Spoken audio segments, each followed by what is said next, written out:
Olá, meu nome é Rony Kuzma e seja muito bem-vindo ao painel de entrevistas do Beleza Antirracista, uma iniciativa da Aurolab da Associação Brasileira de Cosmetologia, onde a gente vai pautar muito e de forma bastante provocativa o antirracismo como vetor de competitividade, algo que vai muito além das narrativas fofas que o nosso mercado geralmente faz.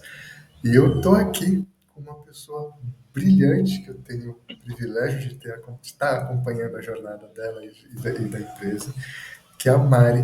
E eu já vou pedir para ela se apresentar, porque o papo vai ser incrível. Mari, conta pra gente quem que é você na fila do pão. Oi, gente, prazer estar com vocês. Meu nome é Mariana Silva, eu sou biomédica e finalizando o mestrado, então, mestranda em ciências. Sou fundadora da Plant Beauty e também na posição atual de CEO, que é uma marca de cosméticos que nasceu muito pautada em cima da ciência e dessa representatividade que falta também no mercado, né, de produtos que sejam endereçados para o nosso tipo de pele, né, para uma pele mais dos trópicos, né, e também pensando muito nessa representatividade visual do que é a beleza e do que a gente considera uma beleza brasileira aqui na Plant. Perfeito. E, minha amiga, já vou te fazer uma pergunta combo, tá? Que é o seguinte. Primeiro, o que é beleza para você? Essa sempre é uma boa pergunta. E é ótima. E ainda para estragar um pouco as junções de tudo, para dar uma complicada, para além do que é beleza para você, você se sente representada por este mercado? E já incluindo outra, para dar uma pimentada, o que o biohacking pode fazer? Primeiro, o que é biohacking, tá? Para quem está ouvindo, e qual a potência que ele pode trazer tanto para o universo cosmético sustentável, natural, quanto também para o ambiente da beleza negra. Vou aqui emendar também a resposta. Fica à vontade. Beleza, para mim sempre, acho que sempre é uma pergunta boa, porque vem daquilo que é belo, né? Daquilo que a gente considera belo, agradável. É um conceito que muda e tem uma fluidez muito grande dependendo da cultura, do local, né? E das referências que a gente tem. Então, beleza, para mim, é considerado, vamos dizer assim, bonito, né, e belo. Para mim, as coisas que eu me baseio e as coisas que eu tenho referência do meu país, do meu lugar de origem, sempre respeitando, obviamente, culturas individuais, mas eu tenho uma paixão, uma fixação por aquilo que é nosso. E emendando, acho que o que é nosso e o que é belo que é um pouco contraditório sobre essa questão nacionalista que a gente está vivendo, né? Mas o que é nosso e o que é belo é muito pouco representado, né? Dentro da indústria da beleza, que é uma, que é uma coisa um pouco complexa no Brasil, porque a gente tem tantas possibilidades de visualizar o que é belo daqui de dentro, né, nosso, e a gente fica olhando muito para uma beleza europeia, né? Geralmente as grandes marcas ou as marcas que têm um poder econômico muito grande no mercado trazem muita referência de fora do Brasil. E acaba que a gente não se vê muito, não, né? Nessas propagandas, nessas imagens, dentro do produto também, né? Não só visualmente, mas comercialmente falando, dentro do produto. Vi que teve outros quadros com mulheres muito maravilhosas falando sobre cabelo, e elas com certeza podem afirmar isso, né? Dentro do produto também a gente não se vê também representado. Então, eu acho que, para mim, assim, o que é beleza, o que é belo, tem muita relação com esse lugar de vivência, esse Brasil que é tão diverso, sabe? E que eu sou apaixonada. E eu acho que a gente tem ainda um bom caminho para sedimentar em relação à representatividade. Tem umas coisas engraçadas que acontecem, é bem recente, né? Muitas marcas, principalmente nesse mês que a gente está, usa bastante imagem que por sinal, às vezes não é nem brasileira, né? Banco de imagem de fora, de mulheres negras, né? De pessoas com cabelo black power, mas isso é feito muito pontualmente, você vai vendo que ao longo do ano não tem esse interesse crescente e de fato, visceral de fazer isso, né? Se mostrar um plano de representatividade dentro da empresa. E como biohacking pode ajudar nessa questão da sustentabilidade, eu vou fazer um cross um pouco com diversidade, porque eu acho que a gente, enquanto brasileiro, já tem muita diversidade, incluindo bio, né? Que deveria ser super representado. Então, biodiversidade, para mim, nada mais é do que todo esse conjunto, né, de possibilidades dessa biblioteca viva que a gente tem dentro dos nossos biomas.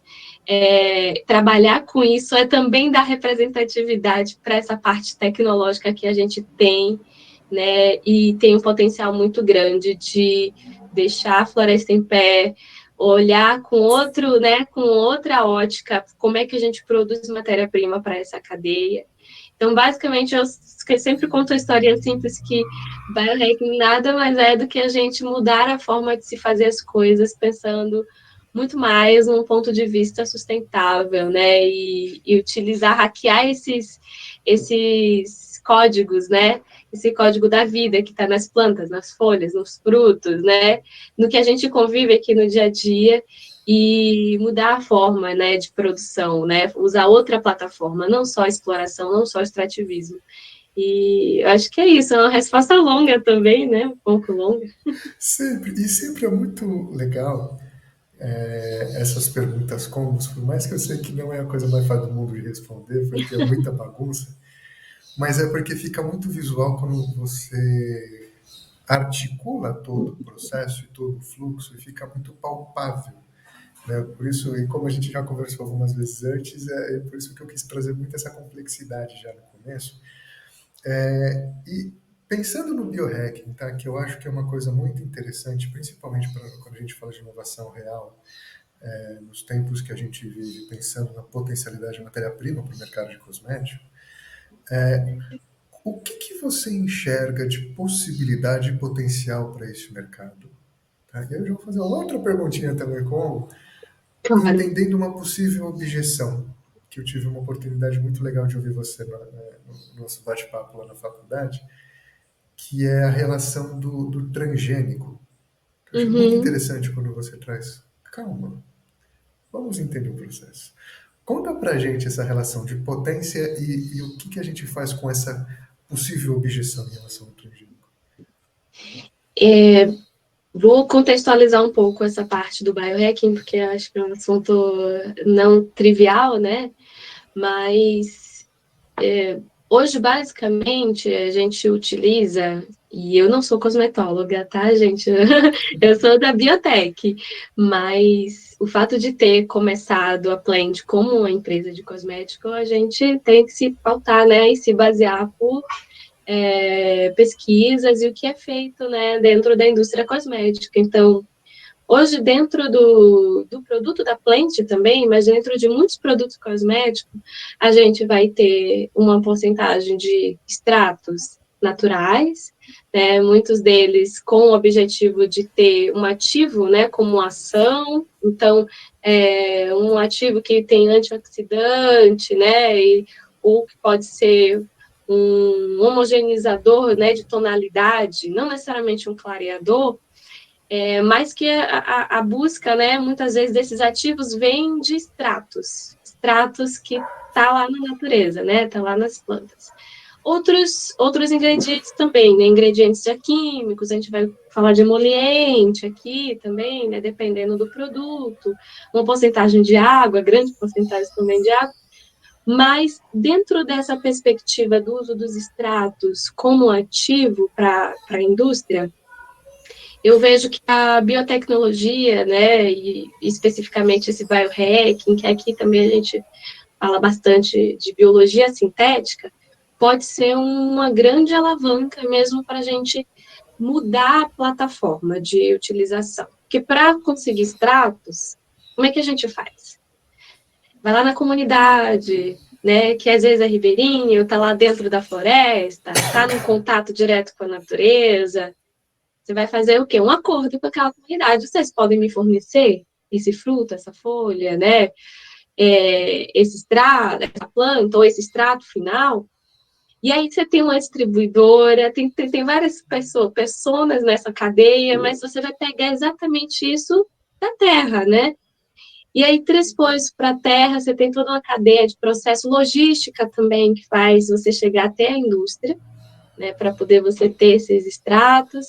Tem uma cadeia também dentro desse processo, tem uma purificação que acontece também para você separar esse extrato.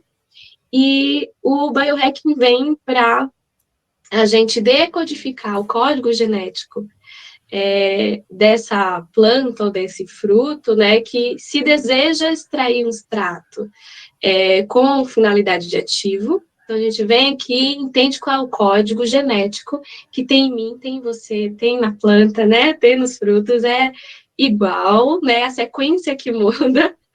Então, a gente pega esse código e faz com que esse código genético produza o mesmo ativo, só que em outro lugar.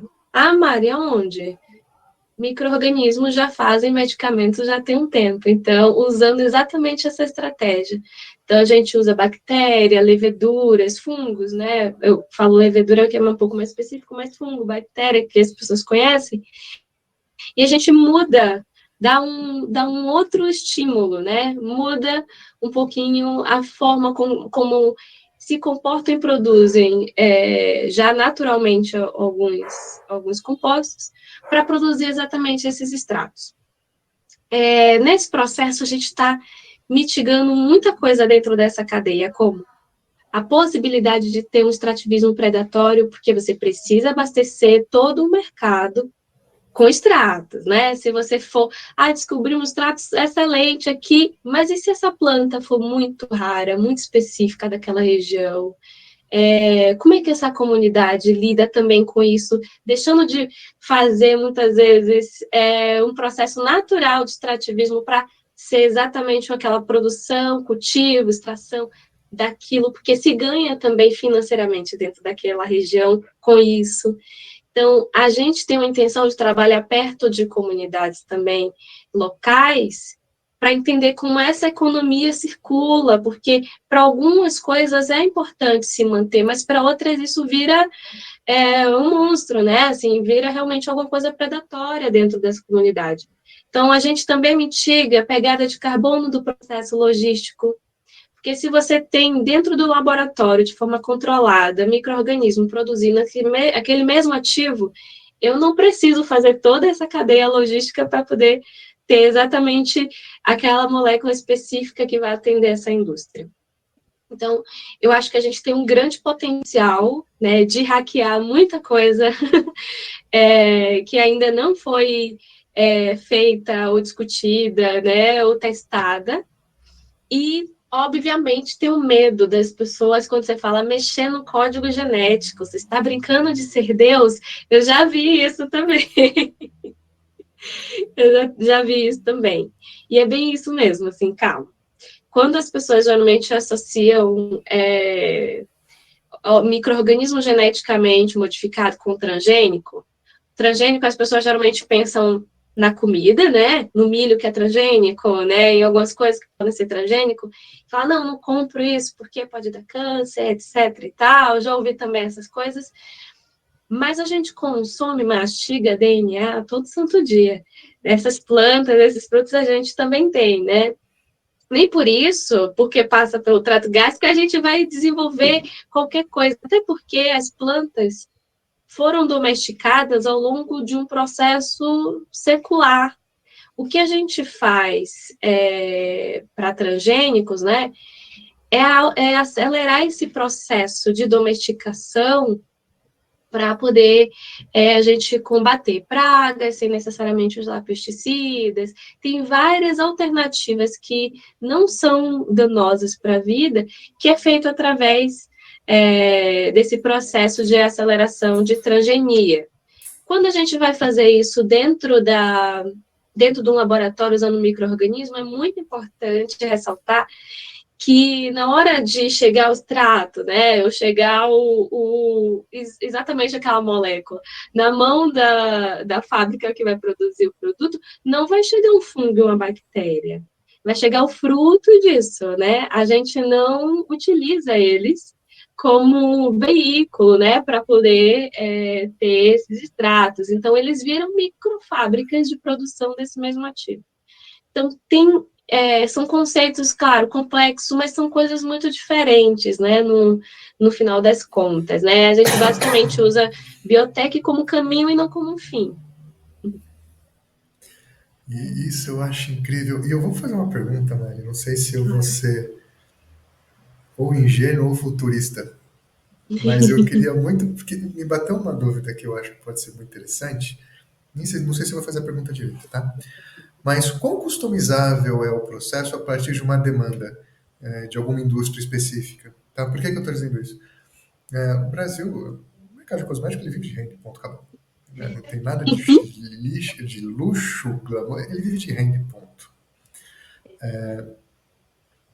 E como a gente tem um país muito complexo, né, e que tende a ser mais complexo sempre, muito desigual e muito gigante, uma das coisas que o mercado começa a trabalhar de forma mais, vamos dizer assim, não é nem só mais nichada, mas a segmentação está demandando ser cada vez mais profunda e mais estratégica e mais assertiva. É possível a gente criar uma dinâmica de customização a partir de uma biotech, de uma dinâmica de biotech, para um ativo específico, para um segmento específico, para um nicho específico, uma pele específica, por exemplo?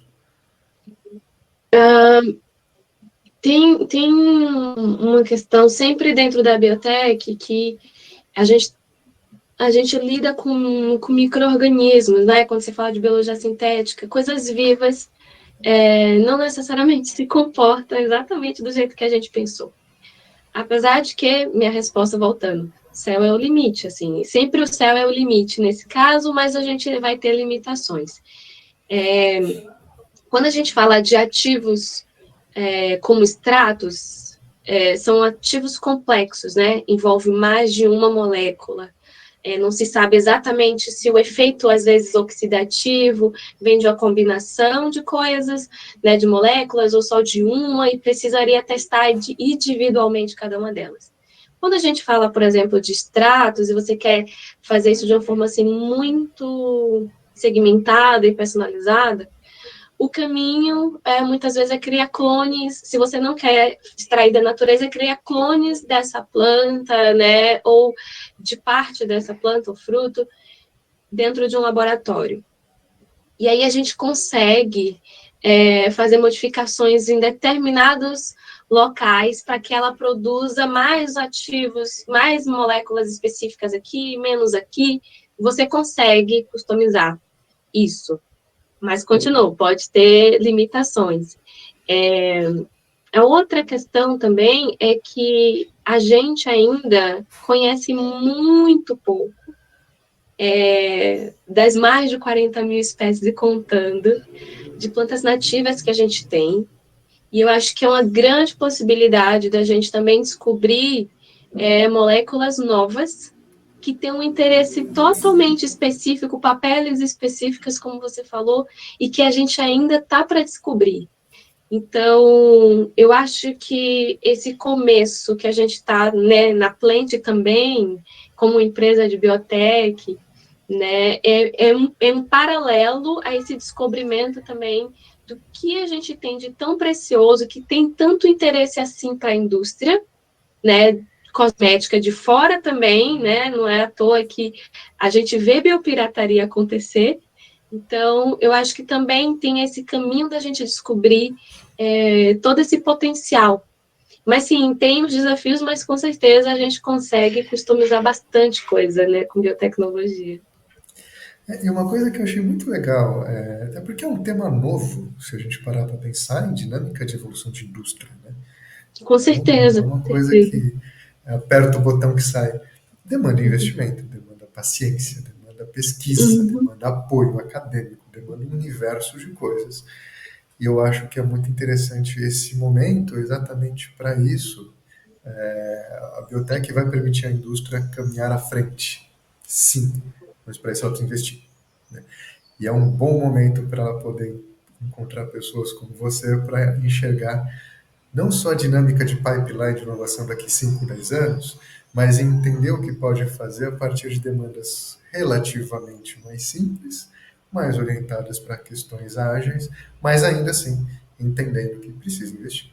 Quer inovar, tem um custo, Hum, não tem como.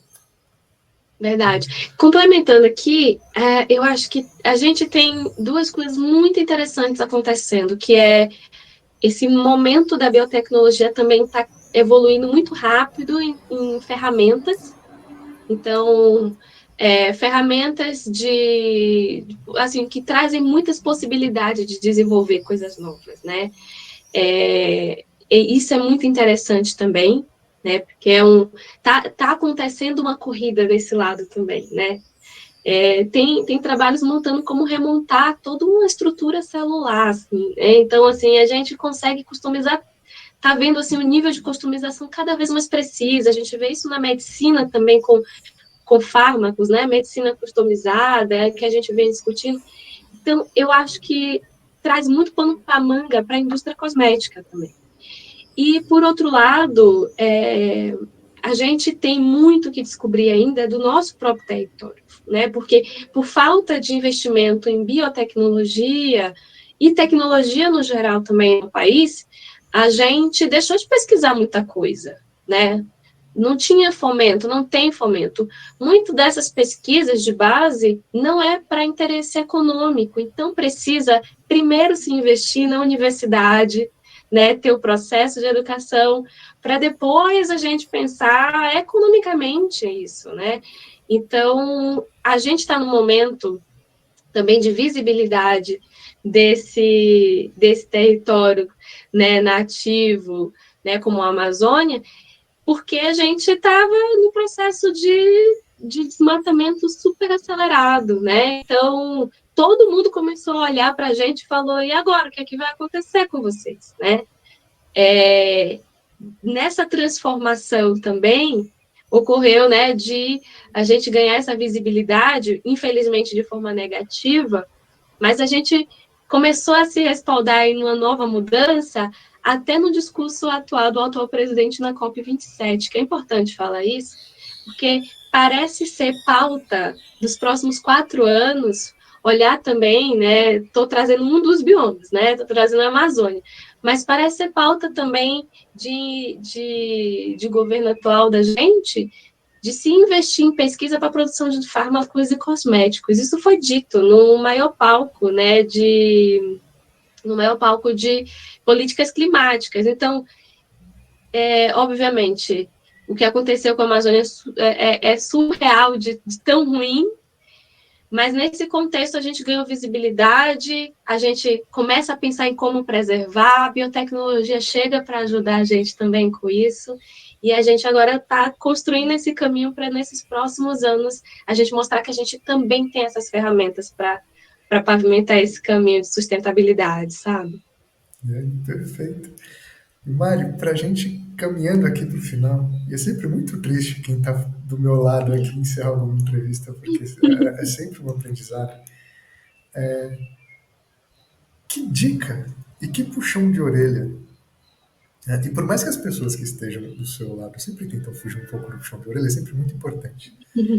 Que dica e que puxão de orelha você daria a um tomador de decisão que ouviu e entendeu essa dinâmica, entendeu a questão de que é o biohacking, que potência ele pode trazer e que demanda investimento sim para fazer com que aconteça, mas também pensando nessa questão da brasilidade que você trouxe, então da diversidade, que ela tem que ser respeitada, não é só uma causa, uma narrativa, de fato é uma demanda muito sólida. Que dica, que puxão de orelha você daria para esse tomador de decisão que acha que tudo isso é o tal do famoso mimimi? Eu acho que é sempre buscar conhecimento e ter proatividade para fazer diferente, sabe? A gente começou falando sobre beleza, né? Assim, aqui. Então, Da mesma forma que eu acho super bonito assim, também, a ciência, né, e o potencial dela, e sou encantada por isso, eu fico muito feliz quando eu vejo marcas independentes trazendo assim, grãozinho por grãozinho, né? A gente vai construindo isso de forma muito pequena, representatividade de rostos. Eu sei que o meu rosto não é um rosto comum no imaginário, né, no intelecto das pessoas quando vai associar um cientista, né? Quem é a figura do cientista? Então, eu acho que uma vez que a gente contar, né, uma boa história, uma história verdadeira, provocativa, e fala sobre propósito de marca, né, e dá cara para isso, né, e dá essa cara brasileira para isso, a gente traz muito mais interesse também, né, das pessoas colaborarem, construírem com a gente. Então, eu acho que para quem tem o cheque na mão, né? Porque tem muita gente pequena fazendo isso já, mas para quem tem o cheque na mão, acho que é aquele procure saber mais, né? Se interesse, porque tem gente pequena, né? Tem afroempreendedores chegando e que está mudando o mercado, e que está mudando o conceito, né? Uma hora vocês podem ficar para trás. Então, eu acho que observar melhor, trazer mais pessoas, trazer mais gente que realmente represente, tanto no ponto de vista de produto, né, como imagem, né, e criar esse imaginário, é muito importante, porque uma hora isso pode ser atravessado. Acho que não é um lugar fixo, é um incômodo, muitas vezes, falar isso, mas eu acho que quem hoje está na hegemonia, né, da indústria pensa que é um trono fixo, e não é, né? A gente está aqui construindo sementinha por sementinha, plantando isso, e é nesse intuito que a gente vai, talvez, mudando a cara, né, e os produtos para quem você está fazendo também, né? Então, a gente tá trabalhando e pode chegar esse dia de mudança. Então, acho que eu procuro saber é importante. Perfeito, perfeito. Meu amigo, então eu queria te agradecer imensamente por essa aula que você deu pra gente. Eu realmente espero que você tenha gostado, porque eu Ah, adorei. muito, claro, é sempre um prazer. Perfeito.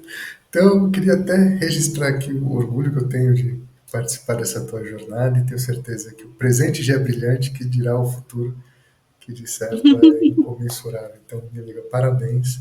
Mais uma vez, muito obrigado. E obrigado a você Obrigada a também. você. Ah, que maravilha, que bom que você gostou. E, Uhum, adorei participar. Me chame sempre. mas pode ter certeza, você será intimada para outros momentos, com certeza. Obrigada, querida. E obrigado a você também, que esteve aqui com a gente até agora e muito em breve mais entrevistas incríveis como essa para vocês. Até já!